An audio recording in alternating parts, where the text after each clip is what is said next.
In a quiet Texas suburb, where the biggest threat is usually an overgrown lawn, one woman took justice into her own hands armed with a clipboard, a pool noodle, and a wild imagination. What she didn't know, the young man she zip-tied to a lawn chair was a real deputy. What followed became one of the most bizarre and unforgettable confrontations in small-town law enforcement history. It started with a text from Sheriff Moore. This came into dispatch. "Is this your brother?" The photo was grainy, but unmistakable. My little brother, Deputy Eli Reyes, was duct-taped to a plastic lawn chair. Behind him stood a woman in oversized sunglasses, pool noodle in hand like a scepter. It would have been funny if it hadn't been real. Eli wasn't some kid playing dress-up. He was the youngest deputy in Travis County, 22 years old, sharp as a whip, freshly sworn in with a badge he earned through grit. But there he was, tied up in a backyard in Magnolia Ridge, looking more confused than scared. And the woman, Denise Weller, unofficial queen of a neighborhood with no HOA, no legal authority, and absolutely no patience for people who didn't play by her imaginary rules. She was infamous for issuing citations to dogs without leashes and leaving laminated notices on mailboxes for crimes like mismatched patio furniture. To her, a clipboard was a badge and a font in Comic Sans was legally binding. Eli had only parked a couple blocks away to take a walk before our usual Thursday burger run. That's when she spotted him. He looked young, sure, but the moment he showed her his ID, she snapped. Called it a forgery, accused him of being part of a government youth surveillance program. Then she zip-tied him, dragged him to her pool shed, and went live on social media. In her 11-minute rant, she called Eli a genetically engineered infiltrator with symmetrical facial features. She claimed he was sent by the Youth Enforcement Syndicate, or YES for short, and warned her viewers that this was the beginning of the takeover. When I pulled up, she was pacing in her front yard like she was planning a military siege. Sheriff Moore arrived moments later, rubbing his temples before he even stepped out of the car. When he tried to reason with her, Denise handed him a cease and desist letter she had typed in Comic Sans and sealed with a glittery Texas-shaped sticker. She called it Patriot Protocol Section 19. The problem was, Eli had stayed calm through the whole thing. He didn't fight back. He didn't panic. His body cam had captured everything from the moment she shouted at him to the minute she zip-tied his hands. A kid across the street had also filmed it on TikTok.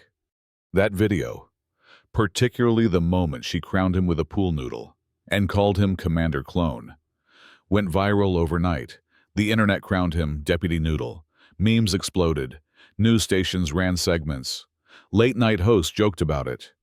But beneath all the laughter, something serious stirred. Back at the station, Eli filed the report like a pro. Precise, thorough, steady, no jokes. He listed everything: hose brand, duct tape width, the model number of the lawn chair. When I asked him later if he was angry, he just shrugged. She thought she was protecting something, he said, even if it was nonsense. Denise, however, doubled down. She gave a jailhouse interview insisting the YES program was real.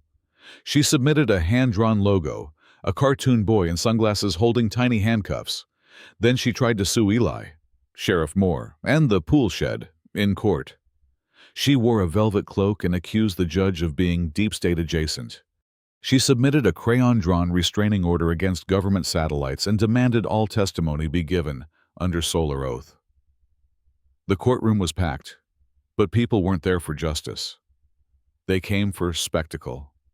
The judge, after holding back laughter with visible effort, sentenced her to community service, ordered a mental health evaluation, and barred her from participating in any civic group for life. But this isn't a story about ridicule. A few weeks later, Magnolia Ridge held a block party, not out of pity, out of respect. Not just for Eli, but for what it meant to have someone like him around. A calm hand in chaos. A symbol of what law enforcement could be when done with humanity. They hung a small plaque on the pool shed. Sometimes the badge is small, but the law is big. Eli didn't give a speech. He stood off to the side, burger in one hand, badge on his belt. Kids took selfies with him. Older folks nodded. Quiet thanks. Real ones.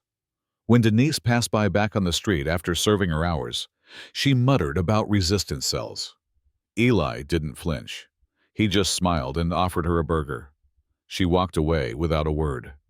That night, I asked him why he stayed so calm. She saw something that scared her. And instead of asking questions, she turned it into a war. I could have made it worse. I didn't. In a world that often rewards noise and aggression, Eli chose stillness. In a moment that could have gone viral for all the wrong reasons, he turned into something else, proof that restraint is power, that dignity still matters, that you don't have to humiliate someone to win. He's faced carjackers and drug runners, but his hardest moment came in the form of a woman with a sun hat, a clipboard, and a head full of conspiracy. And still he showed grace. And that's what stuck with people, not the memes, not the pool noodle, but the quiet strength of a young man who wore the badge like a shield, not a sword.